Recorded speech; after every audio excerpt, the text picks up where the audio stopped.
Mr. President, let us be clear. The Israeli authorities care nothing for international law. They care nothing for this council. They care nothing for humanity itself. They act with brutality, cruelty, and barbarity, stripping Palestinians of their very essence as human beings, reducing them to something less in their eyes, to human animals. Yes, for them, Palestinians are just human animals.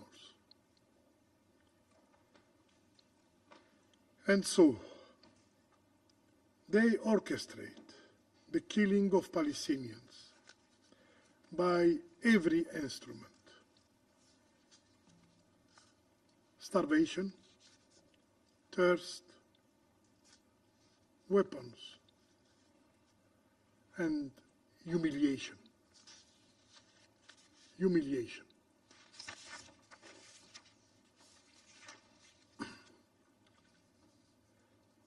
Mr. President, faced with this genocide, every voice has risen. The International Court of Justice investigates the plausible crime of genocide by the Israeli occupying power. The International Criminal Court pursues those who sign their names in the records of war crimes.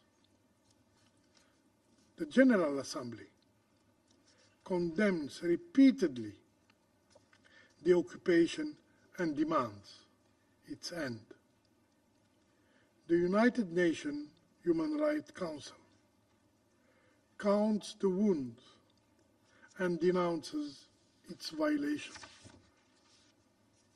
And yet, in this chamber,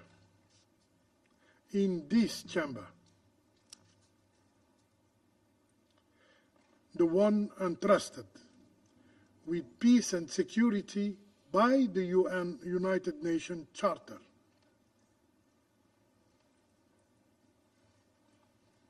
sits. The Council sits silent. The Council says nothing. And silence is not neutral. Silence kills. Mr. President, the Security Council must rise to defend the child clutching the last crumb of bread, rise to shield the mother searching for her sons under rubble, rise to help the father wounded while seeking help to feed his kids, rise to break the silence, to break the cycle of impunity. This Council must act decisively, resolutely, by resorting to its utmost tools to act under Chapter 7 of the Charter. The hour has come to impose sanctions on the hand that steals the land, on the flag that flaps over ruin. The hour has come to impose sanctions on the enemy of humanity. I thank you. Agradezco a la delegación I thank the de Argelia delegation por su of declaración. Algeria for their Doy la statement. palabra a la I give the delegación floor de to the Somalia. delegation of Somalia.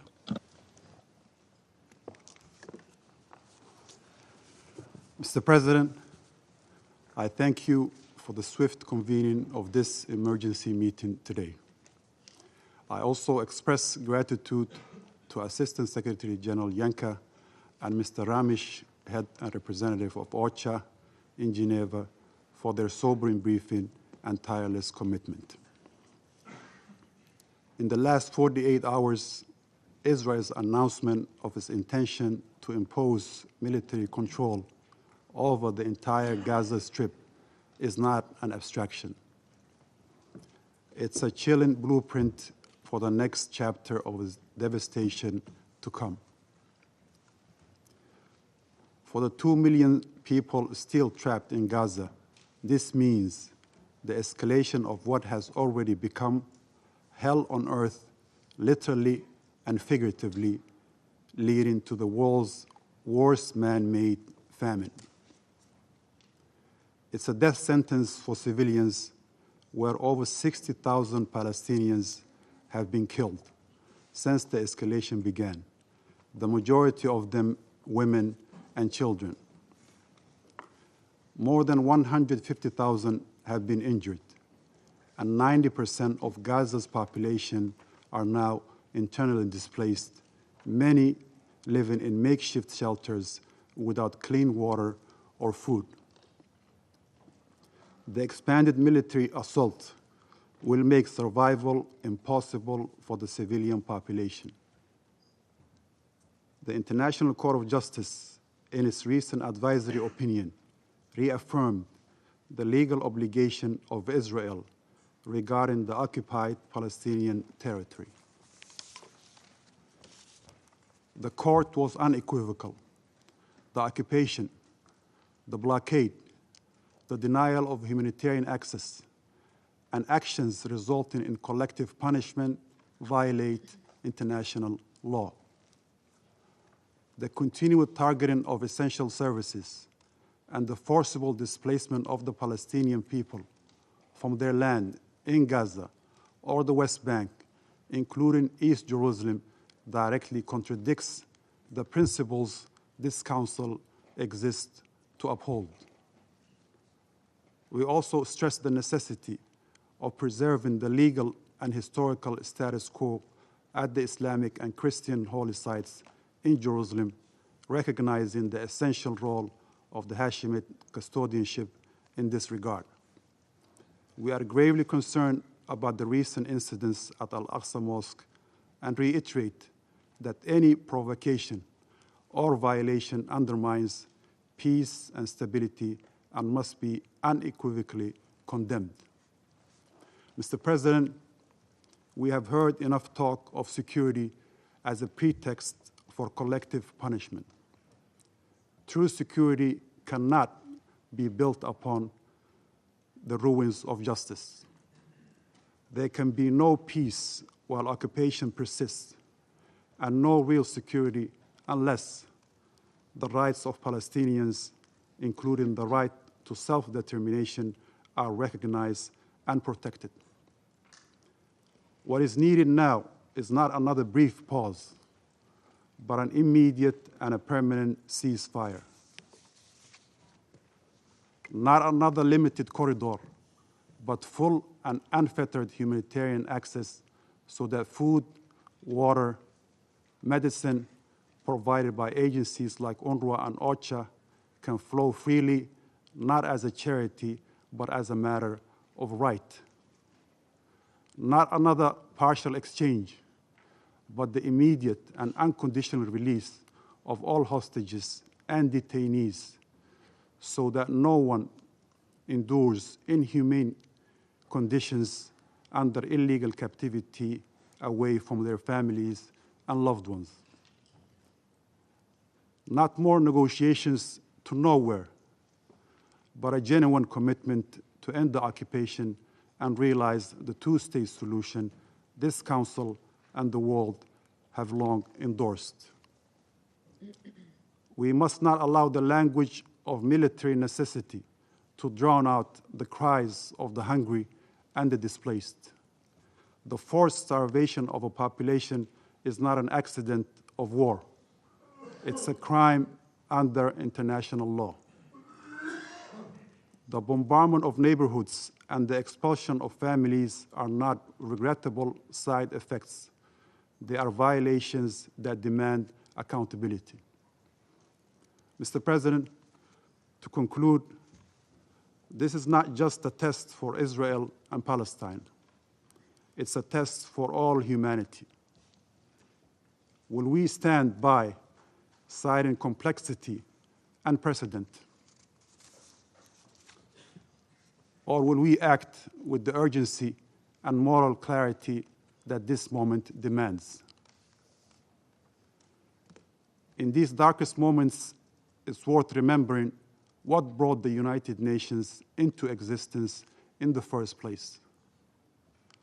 Our charter opens with a solemn pledge, and I quote, "to save succeeding generations from the scourge of war," end of quote. A promise born from the ashes of World War II, when the world vowed never again. Yet, 8 decades later, we are confronted once more with the images and the realities of children buried beneath rubble, starvation used as a weapon, families uprooted, and entire communities erased. If we cannot act now to uphold this promise in Gaza, we must ask ourselves, what then is the purpose of this Council? What, in truth, remains of our solemn oath to future generations? Let the response not be graveyard silence.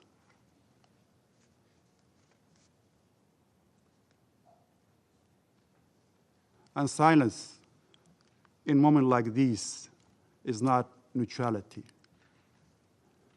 For all the victims, it is a verdict. I thank you, Mr. President. Agradezco a la I delegación de thank Somalia the delegation su of declaración. Somalia for their Doy statement. la palabra I give a the la floor to delegación de la the República de Corea. delegation of the Republic of Korea. Thank you, Mr. President, for convening this meeting in a timely manner. I would also like to thank ASG Incha and Mr. Raja Singham for their concise and powerful briefings. The Republic of Korea is gravely concerned by the Israeli Security Cabinet's recent approval to expand the war in Gaza and occupy Gaza City, as this plan entails significant and multifaceted risks. We urge Israel to retract this plan. In this context, I would like to address each risk in turn. First, the plan, if implemented, will devastate an already catastrophic humanitarian crisis in Gaza. Daily images of starving Palestinian children and aerial scenes of Gaza's near total destruction demands our attentions to focus on alleviating the dire humanitarian needs. However, the proposed military escalation will only deepen the extended suffering of an exhausted, sick, and hungry population. Not deliver the humanitarian relief they so clearly need and that the international community is urgently calling for. The proposed plan's primary target, Gaza City, is one of the few remaining areas where a large civilian population has sought tenuous refuge. And a renewed full-scale operation against it will inevitably cause another round of forced displacement and killings.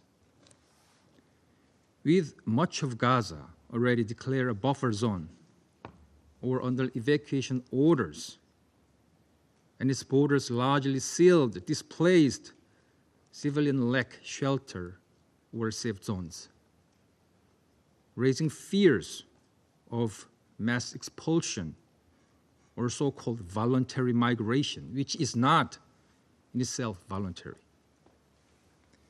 Second, this plan entails a grave risk to the lives of the hostages. This council, including my country, has spoken with one voice in calling for their immediate and unconditional release. Yet, the announced plan, if implemented, will expose them to intensified hostilities and undermine diplomatic efforts toward their freedom.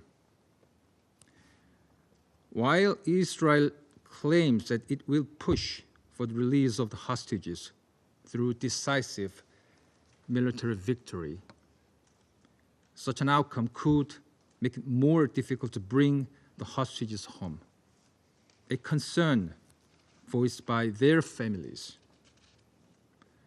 Hamas' explicit warning that any further military expansion could risk the hostage, which the Republic of Korea resolutely condemns, adds further weight to this concern.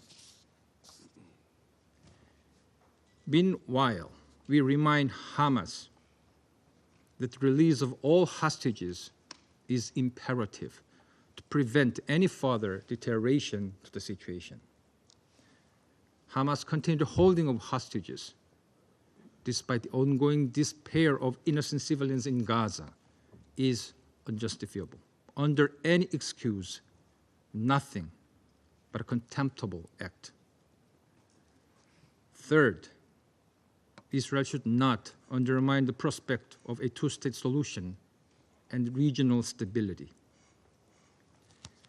The Republic of Korea has continuously reiterated our full support for the two-state solution, along with the vast majority of the international community, in line with relevant UNSC resolution, including Resolution 2334, as the only viable path forward to bring peace, security, prosperity, and dignity to all people in the region.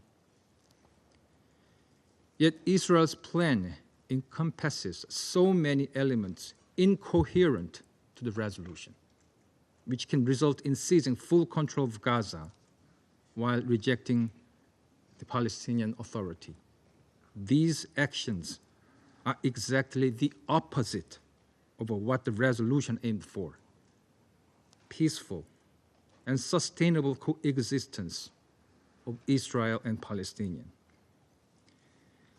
Israel must therefore not only retract the plan, but also cease any annexation efforts, including its West Bank settlement activities, which are clearly illegal under international law. In closing, Mr. President, let me make a final remark. As a representative from a long divided, once war-torn nation, the Republic of Korea understands, perhaps more than most, the tragic consequences of protracted conflict, as well as the urgency of multilateral assistance and humanitarian aid. Our history powerfully teaches us that military force alone cannot guarantee permanent peace and security. It can only defer the recurrence of conflict. This is why, despite the persistence of challenging circumstances, we remain committed to resolving differences through dialogue and cooperation rather than through force. We therefore call once again on all relevant parties to sincerely engage with ongoing mediation efforts of the international community aimed at securing ceasefire, releasing the hostages, and mobilizing and ensuring unhindered and dignified aid to Gaza at scale. Only through a genuine dialogue, sustained commitment, and mutual compromise can we hope to construct the robust foundation for a just and durable peace for all. I thank you, Mr. President. Agradezco a la República de I Corea thank su the Republic declaración. of Korea for their Doy la statement. palabra a I give Sierra the floor Leone. to Sierra Leone. Thank you, Mr. President. Thank you for convening this emergency meeting at the request and with support of almost all of the members of the Security Council. I also thank Assistant Secretary General Yencha and Mr. Rajasinghan for their valuable briefings. Sierra Leone expresses its full solidarity with the leadership and personnel of the United Nations and all humanitarian partners who, despite immense challenges, continue to serve humanity with courage and dedication. Mr. President, colleagues, the decision by the Israeli Security Cabinet to take control of Gaza City through an expanded military operation has shocked and alarmed the international community and capitals across the world. As underscored in the Secretary General's statement on the issue, this represents an extremely dangerous escalation that will deepen the already catastrophic humanitarian crisis in Gaza, cause further mass displacement, and increase civilian casualties in a territory already devastated by months of bombardment. If implemented, such reoccupation or annexation would constitute a grave breach of international law, including international humanitarian law. It reflects collective punishment of the Palestinian population through indiscriminate and systemic attacks on civilians and obstruction of urgently needed humanitarian assistance, both prohibited under the Geneva Conventions. This course of action is in direct contravention of International Court of Justice's 2024 advisory opinion on the legal consequences of Israel's policies and practices in the occupied Palestinian territory, including East Jerusalem, and is contrary to binding Security Council resolutions, including 242 of 1967 and 2334 of 2016. These instruments reaffirm the inadmissibility of acquiring territory by force, the illegality of settlement activity, and the imperative of ending the occupation that began in 1967. As the Secretary General has further warned, there will be no sustainable solution to this situation, to this conflict, without an end to this unlawful occupation and achievement of a viable two-state solution. Gaza is and must remain an integral part of a Palestinian state. End of quote. The scale of the humanitarian crisis is unprecedented. Over 61,000 civilians killed, 152,000 wounded, and the entire population on the brink of famine, according to the latest IPC alert. Humanitarian workers themselves are going without daily meals as access is blocked. Inaction by this Council and member states with influence will only lead to further destruction, loss of life, and the erosion of human dignity. Mr. President, the plight of the remaining hostages is a matter of serious concern, and Sierra Leone reiterates its call for their immediate and unconditional release. However, the situation cannot be used to justify violations of international law. Measures of collective punishment or the unlawful annexation of territory. International law requires that civilians be protected at all times, without exception. Reoccupation and annexation will not address Israel's legitimate security concerns. On the contrary, such measures are likely to deepen hostility, entrench instability, and delay the normalization of relations with its neighbors. Genuine normalization, endorsed by the Arab Peace Initiative and consistent with the two-state solution, offers Israel the prospect of lasting peace, security, and regional acceptance, but only if it is accompanied by an end to occupation and the realization of Palestinian statehood. This conflict demands both urgent action to halt the violence and a long-term commitment to a political horizon grounded in the two-state solution. Any action that ignores these objectives risks perpetuating instability in occupied Palestinian territory and the wider region. Accordingly, Sierra Leone reiterates the following. First, the Council must remain united in demanding an immediate and lasting ceasefire and in using all diplomatic and political tools to ensure compliance with international law and the relevant UN resolutions.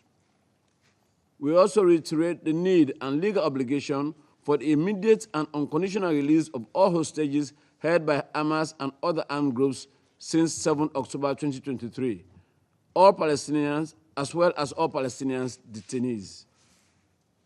We urge Hamas and the other armed groups to allow access to the International Committee of the Red Cross, ICRC, to the hostages to assess and support their well-being. Second, in line with the ICJ's provisional measures of 24 May 2024, Israel must, in full cooperation with the United Nations, ensure the unhindered provision at scale of basic services and humanitarian aid throughout Gaza, in full respect of international humanitarian law. Third, recalling the ICJ's advisory opinion of 19 July 2024, Israel's continued presence in the occupied Palestinian territory is unlawful and must end as rapidly as possible. All policies and actions that harm the civilian population or undermine the viability of the two-state solution must cease immediately.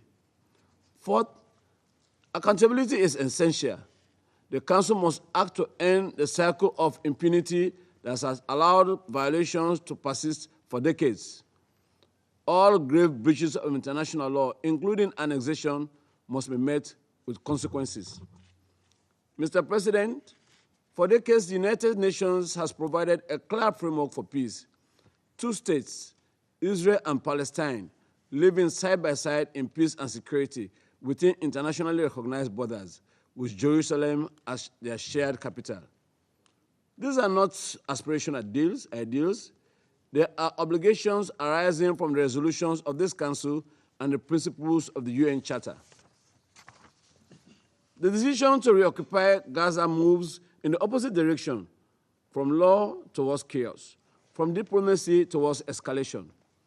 It risks destroying what remains of the credibility of the political process and further diminishing prospects of a negotiated settlement. The Council must reject any action that seeks to alter the status of Gaza by force and must reaffirm unequivocally that Gaza is an inseparable part of the Palestinian state. We must work collectively to uphold international law, to end the occupation, and to realize the vision of two states living in peace, security, and mutual recognition. The time for principled and decisive action is now. I thank you. Agradezco a la delegación de I Sierra thank Leona the delegation of por su Sierra declaración. Leone for their statement. Doy la palabra I give the a la floor to delegación the de delegation Estados of the Unidos. United States. Thank you, Mr. President. And thank you, Assistant Secretary General Yensha and Director Rajasingham, for your briefings. Mr. President, the United States government believes that today's meeting is emblematic of the counterproductive role that far too many governments on this Council and throughout the UN system have played on this issue. Meanwhile, the United States has been working tirelessly to free the hostages, end this war, and give civilians in Gaza a future free of Hamas. To do so, we need to place responsibility where it lies, with Hamas, and hold it and other Gaza terrorist organizations fully accountable. Today's meeting, like so many other recent actions, undermines those efforts. Israel has accepted 3 ceasefire proposals. Hamas consistently rejected them. It is not negotiating in good faith. We know this because we are in the room. The simple truth is that this war could end today if Hamas let the hostages and all of Gaza go free. Remarkably, instead of pressuring Hamas, members of this body have encouraged and rewarded its intransigence, actively prolonging the war by spreading lies about Israel, the Gaza Humanitarian Foundation, and the United States, and by handing propaganda victories to terrorists. Mr. President, the most recent round of negotiations collapsed because Hamas drew encouragement from efforts to target Israel with libels and lies, the ill-conceived and performative two-state solution conference, and unilateral announcements regarding recognition of a Palestinian state. Just days ago, a Hamas official touted the wave of recognition announcements as a result of the atrocities of October 7th. This is a disgrace. The government of Israel did not make its decision to advance its military campaign in a vacuum, but after months of Hamas's intransigence. Hamas refuses to accept a ceasefire and continues to torture the hostages. The United States supports Israel's right to defend itself against Hamas's terrorism. And ultimately, Israel has a right to decide what is necessary for its security and what measures are appropriate to end the threat posed by Hamas and other similar groups. It is unfortunate that members have again taken advantage of today's meeting to accuse Israel of genocide. These accusations are politically motivated and categorically false. They are part of a deliberate, cynical propaganda campaign as Hamas attempts to win symbolic victories to compensate for total defeat in war. The United States refutes these allegations entirely.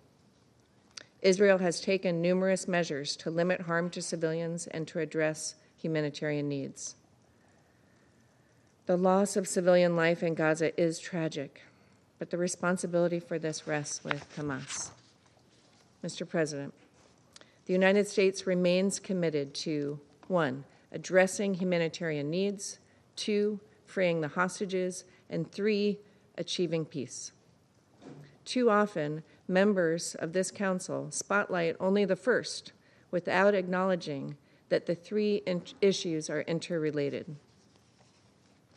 No one wants to see innocent Gazans go hungry or thirsty. President Trump has addressed this, and he has said that the United States is going to be even more involved in these efforts. The United States has stepped up support for the secure delivery of humanitarian aid because the international community has failed to prevent Hamas from diverting it and using it to support terrorism and oppression.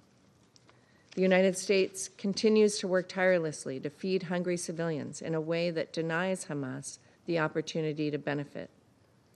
The Gaza Humanitarian Foundation is critical to that effort as it continues to supply food directly into the hands of civilians. The GHF has distributed over 110 million meals, all while preventing Hamas looting. We call upon the UN to take advantage of the steps Israel has taken, including humanitarian pauses and designated corridors, as well as to work with the GHF, which has demonstrated it can securely deliver aid to civilians in Gaza. As Ambassador Huckabee has said, we support the GHF scaling up to 16 distribution sites to address critical needs. Mr. President, just last week, this council heard evidence that Hamas continues to starve innocent people held hostage underground and on the verge of death. We cannot allow this to happen. We must hold Hamas accountable. The United States has made clear on multiple occasions that Hamas must be removed from power. As long as it remains, there will not be peace, not for Israel and not for the Gazans who deserve to begin a new chapter free of Hamas.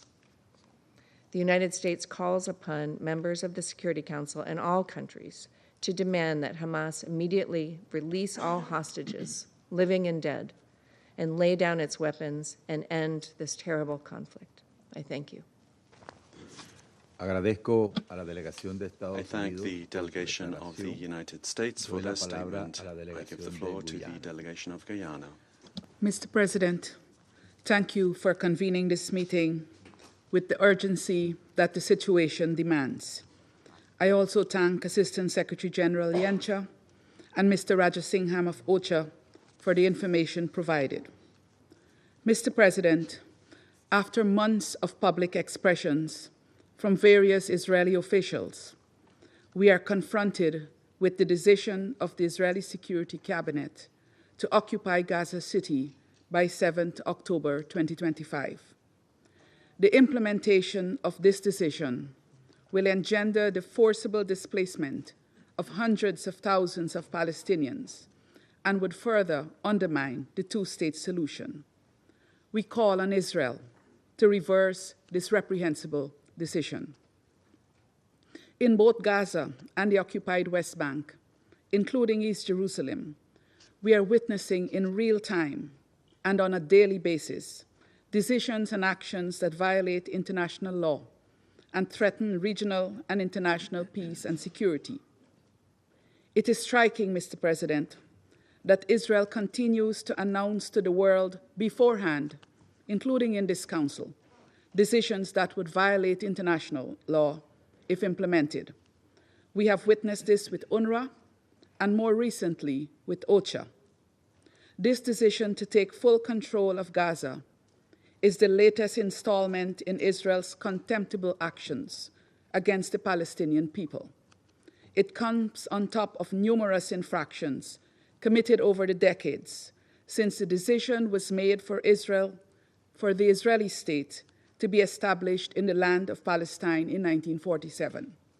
Indeed, Palestinians have lived through the Nakba and the ensuing years characterized by constant violence and dispossession owing to the Israeli occupation. Guyana reiterates its condemnation of the attacks on Israel on 7th October, perpetrated by Hamas and other armed groups. Yet, Mr. President, nothing, absolutely nothing, justifies the collective punishment that Israel has perpetuated against the people of Gaza over the past 2 years. Mr. President, dear colleagues, there are 3 questions which each member state of the United Nations must ask itself. First, why does the occupying power act in such defiance of the international community, even though it is in contravention of international law, including international humanitarian law and international human rights law? Second, why are the actions of the occupying power not met with strong, unified, and collective positions by this Council? And third, would any member state of this Council allow its citizens to be subject to this type of inhumane treatment by any actor, including a fellow member state of the United Nations? The honest answers to these questions should inspire a sense of urgency in all of us to act now to end Israel's war against Palestinians on every front that this war is being fought. In the occupied West Bank, including East Jerusalem, where Israel continues operations that result in displacement of Palestinians, in injuries and in fatalities, where settler violence has become normalized under the might of the Israeli security forces, where Palestinians continue to lose their property and livelihoods under vexing circumstances, where Israeli officials carry out provocative visits to holy sites, adding another layer to existing tensions, and in Gaza, which is bearing the weight of a humanitarian catastrophe characterized by famine, disease, death, displacement, denial, and yes, impunity. We, the Security Council, must respond to the fact that over 61,000 Palestinians have been killed in Gaza since October 7, and this number increases every single day. In an unfortunate move, Israel has now announced its intention to intensify its military operations in Gaza. With the scale of destruction that has taken place already in Gaza, there are hardly any buildings left to target.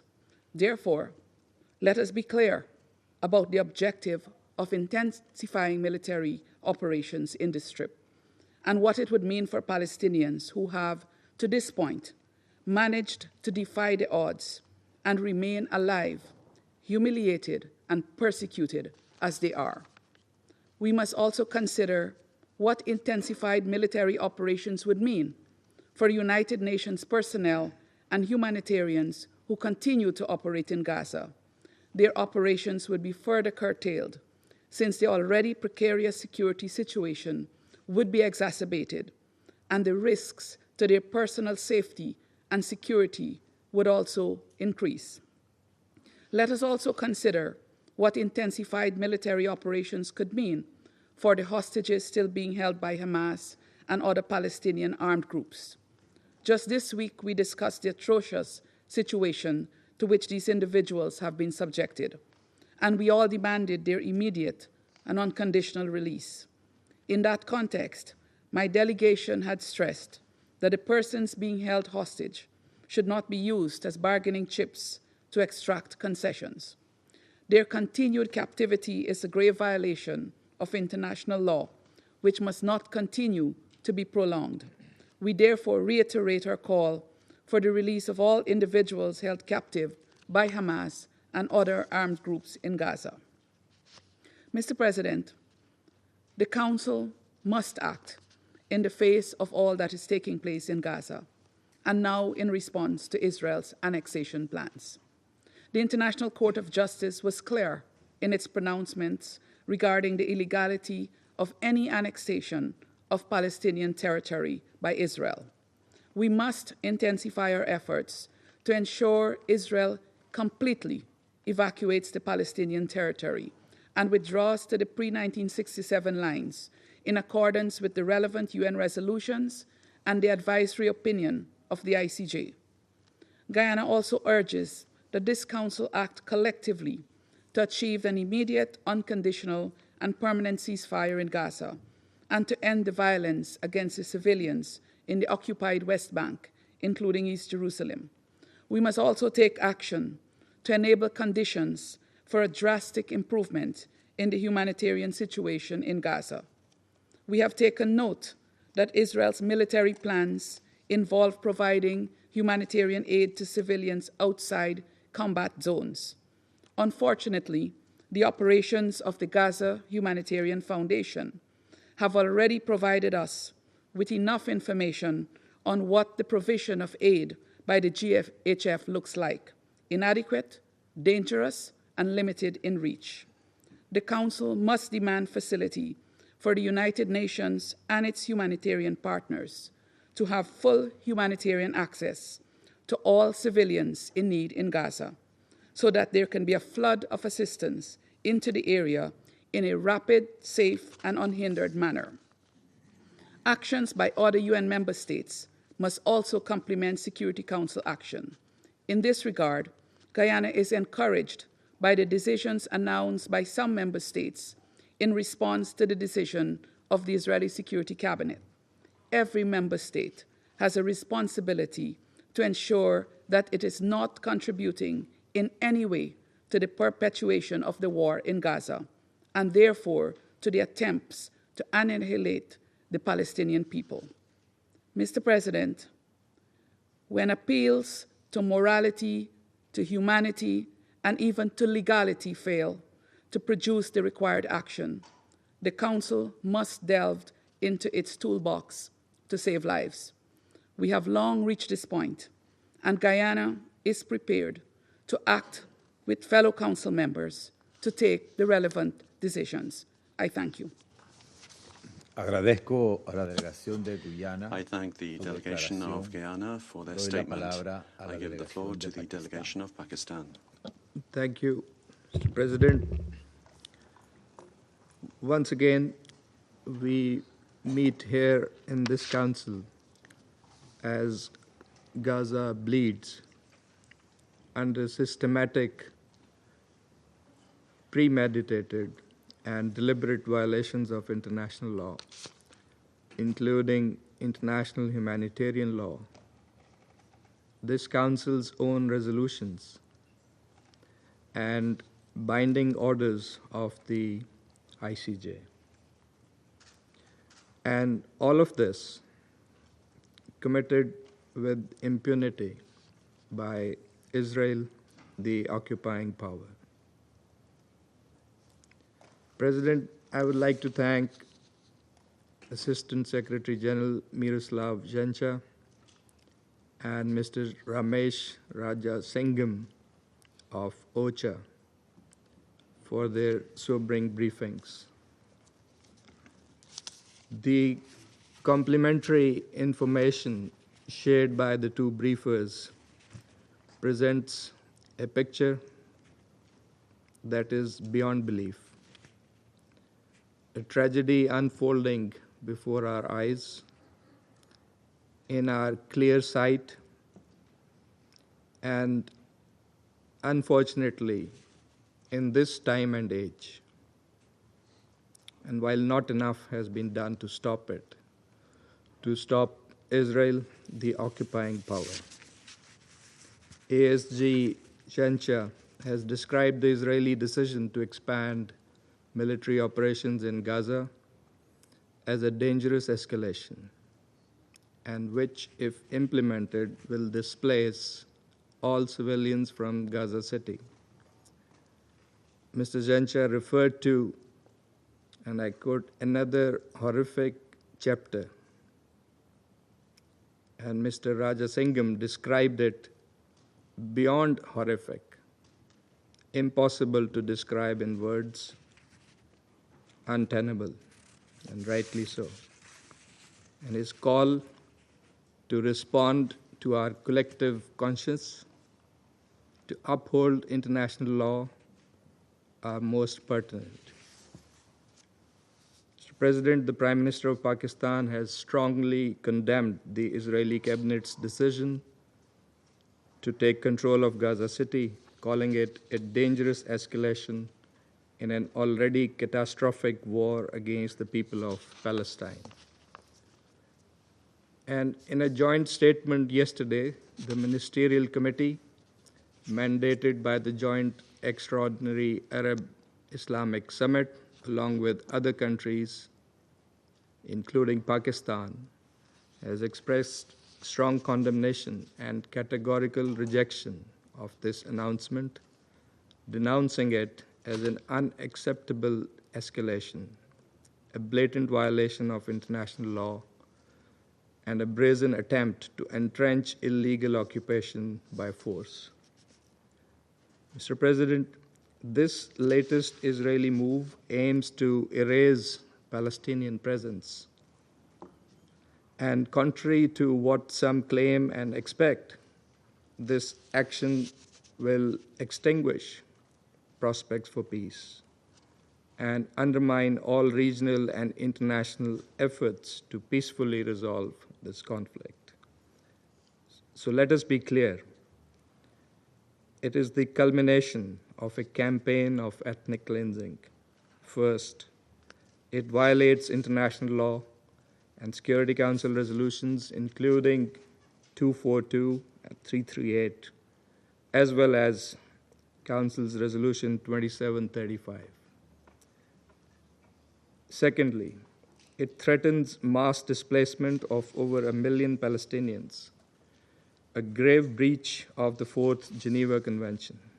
And thirdly, it actually follows a clear pattern that we have seen: sustained bombardment, killing and maiming of thousands, destruction of an entire infrastructure, dismantling of humanitarian systems, forced starvation and displacement, all culminating in occupation under the pretext of security. those shielding Israel from accountability through political cover, military support, or diplomatic protection are complicit and must share responsibility.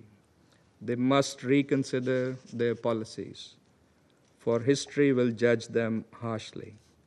Mr. President, Gaza is enduring a full-scale humanitarian catastrophe. For nearly 2 years, it has suffered indiscriminate bombardment, total blockade, and deliberate deprivation and starvation, while violence and dispossession escalate in the West Bank and East Jerusalem.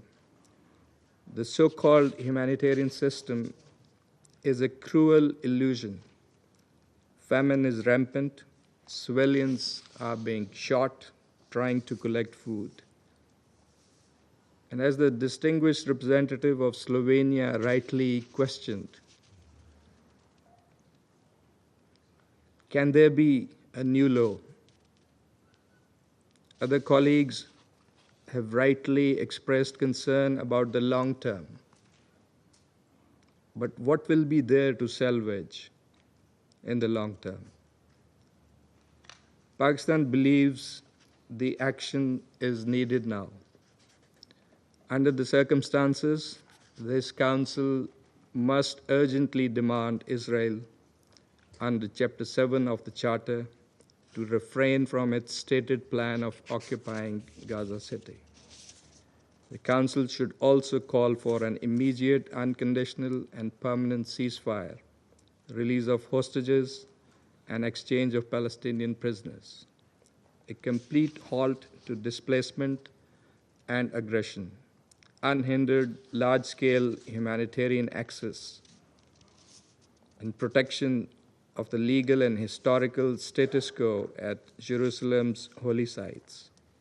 Mr. President, the Security Council must be ready to impose a cost on Israel if it defies the demand of the Council and indeed the will of the international community. The Council must enact enforcement measures, including the deployment of an international protection force to save the besieged population. As our Prime Minister has affirmed, the root cause of this ongoing tragedy is Israel's prolonged, illegal occupation of Palestinian territory. As long as this occupation endures, peace will remain elusive. Mr. President, any attempt to sever Gaza from the rest of the occupied Palestinian territory is a direct attack on the very foundation of the two-state vision. Gaza is and will remain an inseparable part of the state of Palestine. And we are convinced that justice is unstoppable, that the resilience of the Palestinian people and the universal call for their rights will ultimately overcome oppression. And let me also categorically state that decisions for governance and their future are for the Palestinians and Palestinians alone to make. No one else can decide for them. Pakistan reaffirms full support for the Palestinian people's legitimate rights, including right to self-determination and the establishment of an independent, viable, and contiguous state of Palestine based on pre-1967 borders with Al-Quds al-Sharif as its capital. The recent high-level conference on Palestine was timely. It must now be followed by coordinated international action to realize long overdue peace and justice in the region. Mr. President, this Council must go beyond statements. It must act to end aggression, to protect civilians, restore justice, and ensure accountability. The credibility of this body and the prospects of peace in the Middle East are at stake. I thank you. Agradezco